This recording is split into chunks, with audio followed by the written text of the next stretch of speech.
making a French Hind for the American Farriers Association convention in Arlington, Texas. It's for the Mustad specialty forging.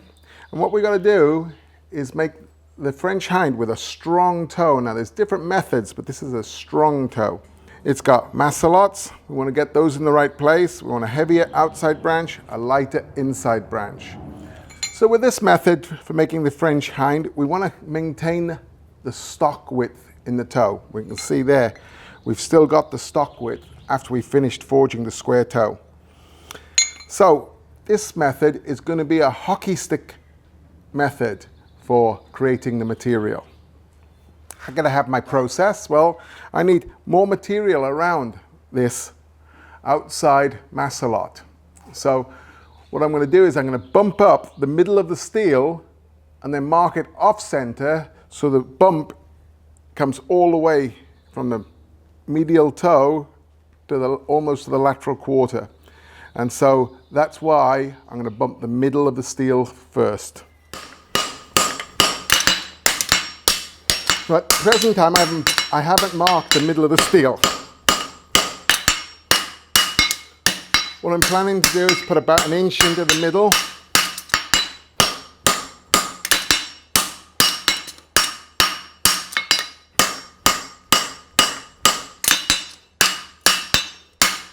Still thinning down the inside of the web.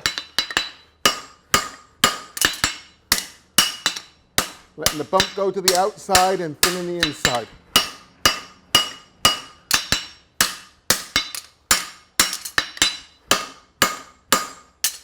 Hopefully we've got about 1 inch in there. Nope, we're going to take a half a heat more to get that last 1/4 inch. We'll straighten up.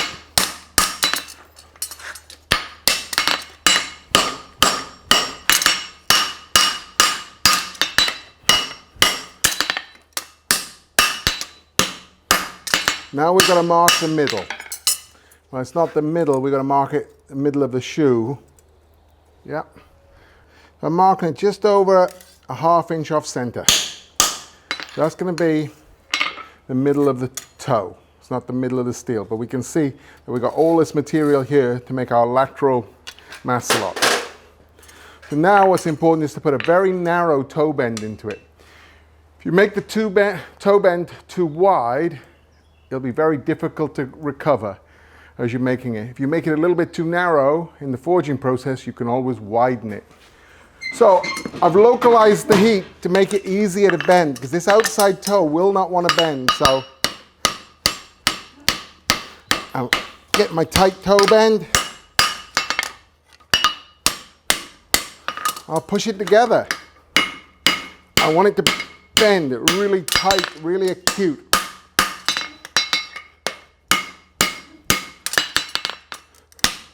And it's really resistant.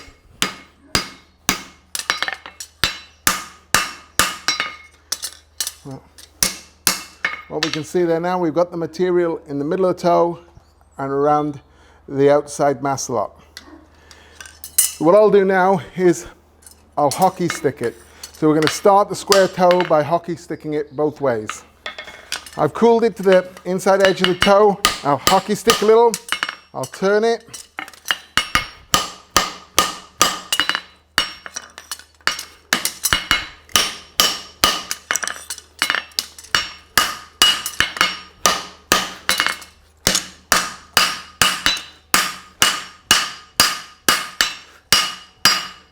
A little bit of a flatten.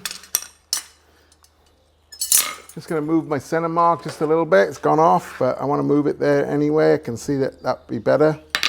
So it's only a ½ inch off center next time. Now I'm going to mark my macelots. So I'll come behind the edge of the toe 3/8 of an inch. And again, you can adjust that.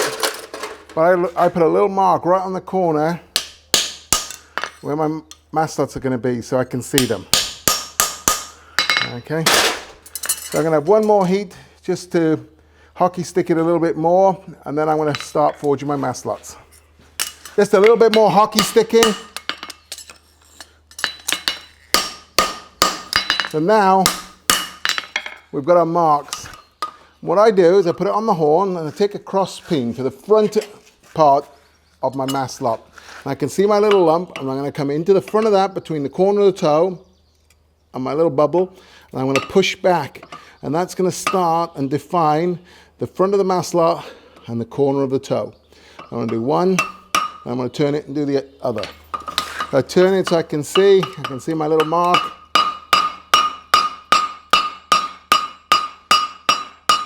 And you can see there's the mast lock, there's the corner of my toe. Same on this side, turn it so you can see it.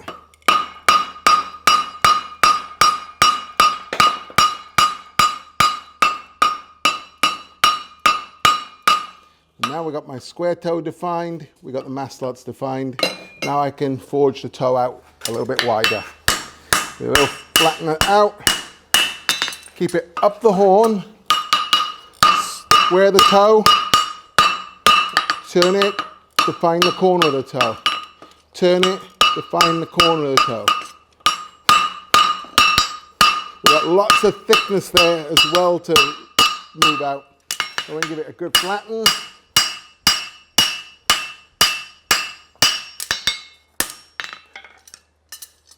Now I won't do any more mapping out than that right now. Now I'm going to go on and I'm going to do the back half of my mast lock on the inside branch and draw the inside branch out.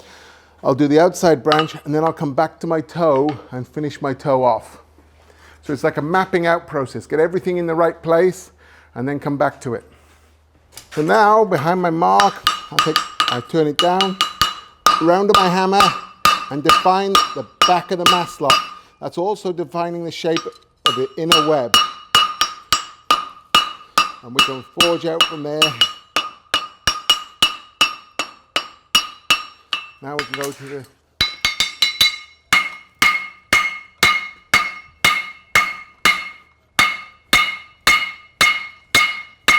a little bit cold, but we can give it a bit of welly and we'll get it back in the fire, because in a competition like this, alternating heats on your shoes are more important than getting tired. So if the other one's ready, get them swapped over. So I'm going to keep drawing out my inside branch, probably want about 5.5 inches from the corner. Forge my heel on. Do a good flatten again. Bring it back down to 3/8. Got the room now to work my toe a little bit. Work my mast lock. Work my mast lock. You can see I just move it a little bit on the horn. I can get the toe into the mast lock, into the mast lock. And that's giving me a nice curve to work away from.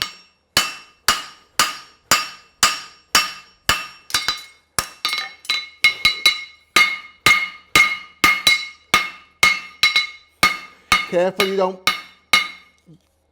pinch the inside corner of the shoe on the anvil, so don't stick it up too far. Clean up the corners.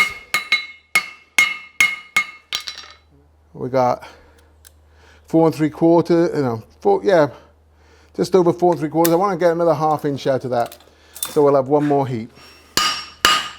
Overlapping my blows, pulling it out.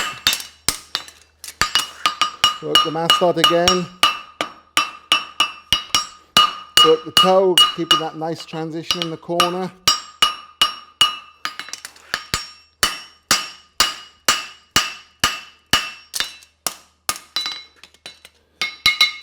Clean up the section. The cleaner the section, the less rasping you're going to have at the end. So make it look like it's new steel at this stage, not forged. You can see the finish that I've got coming on it.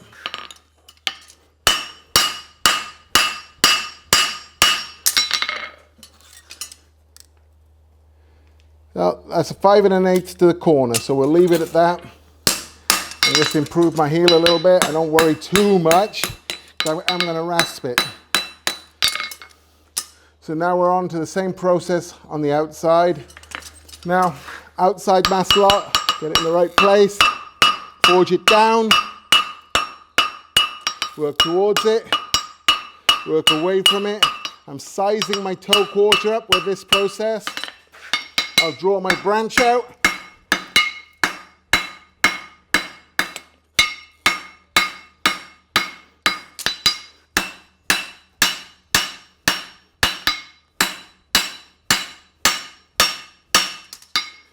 And we can see how I'm mapping my shoe out at this point. It's coming together. It needs another heat on the outside, but we've got the material for the maslot. We've got our square toe.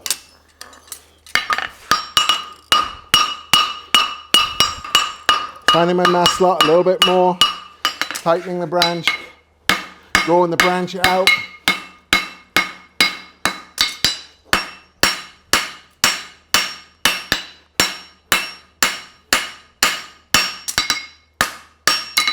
Clean it up, get really nice surfaces on our forging.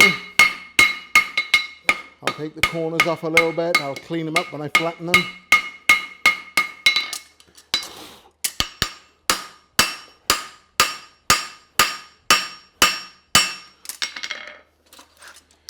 That one's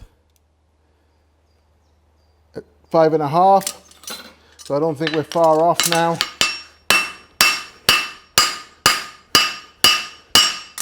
Now I don't bother with the heel. If it was a hammer finished heel, then I'd put some work into it, but it's rasping. So I'm just going to cut it after I bent the branch. What I need now is one heat just to clean up my toe and the corners. Okay, so we've got run across our toe, work the corners, do a good flatten because I've still got a lot of thickness in this toe. Polished.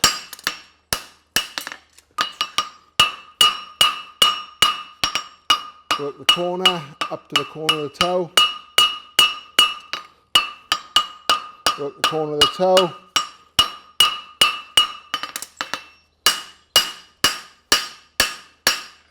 Now I don't put my maslots in the straight, I wait till I bent the branch. That exposes them and makes them easier to draw. And if my maslots aren't quite big enough, when I do start drawing them, I'll draw them from the hoof side first and then turn over and finish them from the ground side. But now it's bend the shoe and make the maslot and stamp our holes. I use a 3-stamp process for this. I got quite a big nail in a thin section. So I got my starter stamp. That takes the abuse. It's got a point and chamfers on the corners, so it goes in easy. It does most of the work.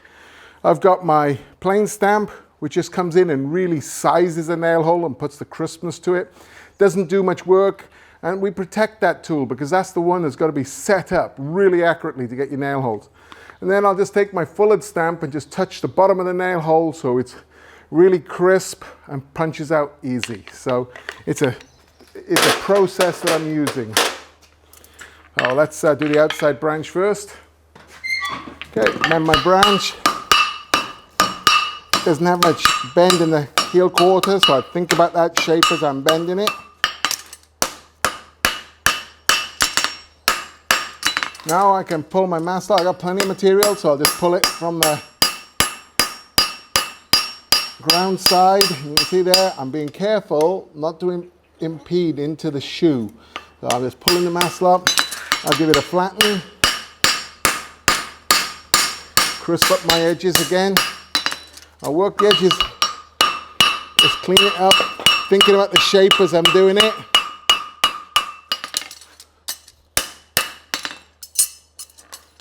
Not quite clean enough in there, just a little bit of fixing. Clean up my maslot.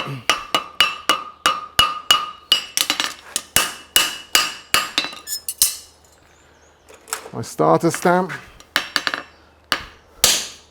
One just at the back of the maslot, and then 2 spaced.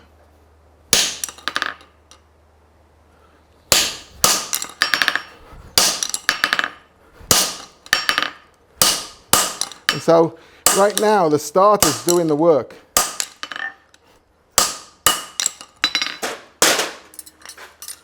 I'll work the outside edge, take away the frog eyes, work the garniture. I can see my coarseness, I can see the little bubbles of coarseness. I'll flatten it, Not too hard. I'm only flattening it. I'm not squashing it. So my hammer blow doesn't come too high.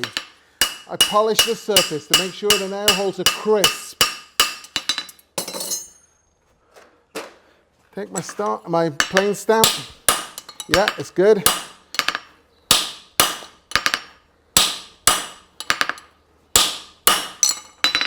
So we make sure they're all the same size.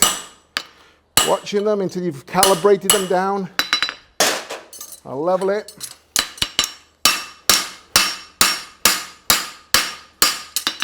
Now I'll just take my concave stamp or my fullered stamp. Stamp into the anvil, but not into the anvil. We've got really nice crisp nail holes.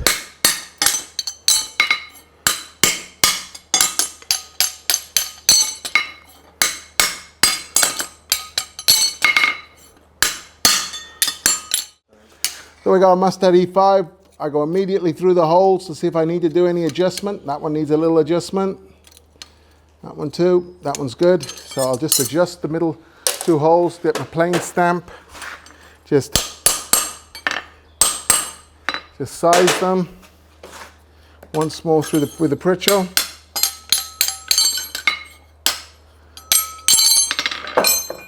Nail again.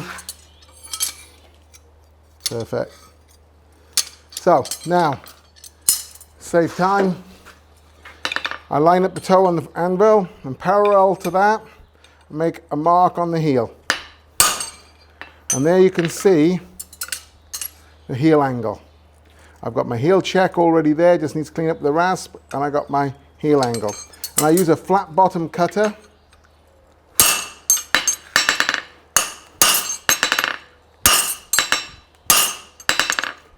By it being a flat bottom cutter, when you get to the anvil, it comes off really easy and leaves a nice clean edge. We'll just pop those back in. We can box it off, box the outside edge off.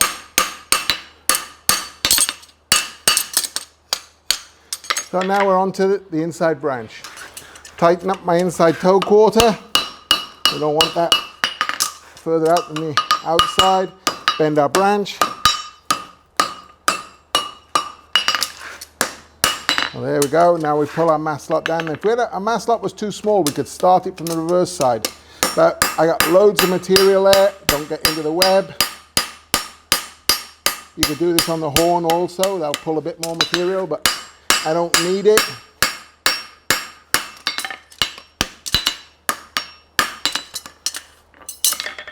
My starter stamp.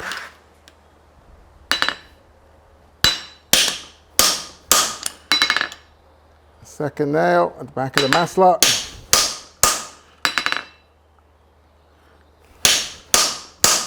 So my starter's done all the work. Now I'll work up the frog eyes. Work up the garniture, that's the edge. It goes back and meets the boxing. I flatten the hoof side and it's flattened. Get a nice shine on it. I'll box the heel off a little bit. Flatten the ground surface, get it nice and crisp around the nail holes. Nice and flat. Then we take our plane stamp.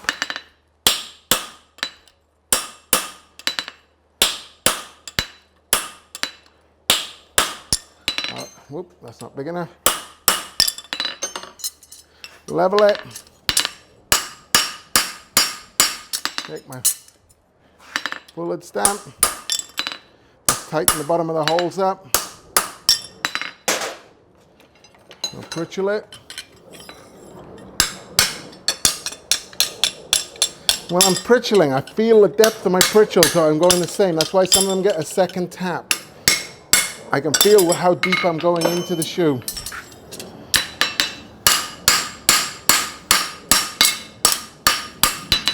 Work the edges a little bit.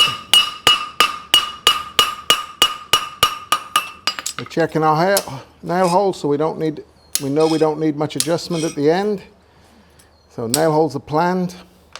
We check our size, 5 inches wide. and 5.5 inches long.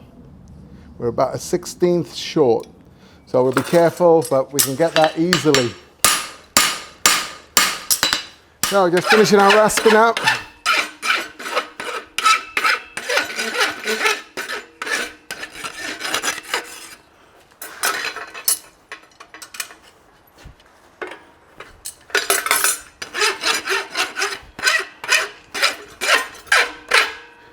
Last wire brush and check the level.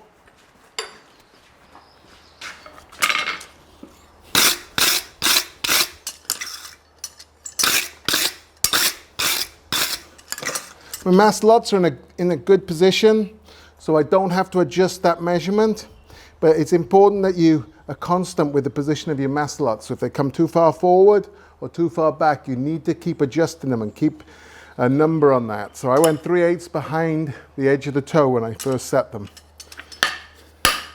So that's the French Hind with its square toe, master lots, and it's builder process. But the important thing with this French Hind process is we're keeping the material in the toe. A lot of the French Hinds will have a narrower toe with strong corners. This one has a strong toe right across the section. It's nearly the original web width. Look forward to seeing you at the convention.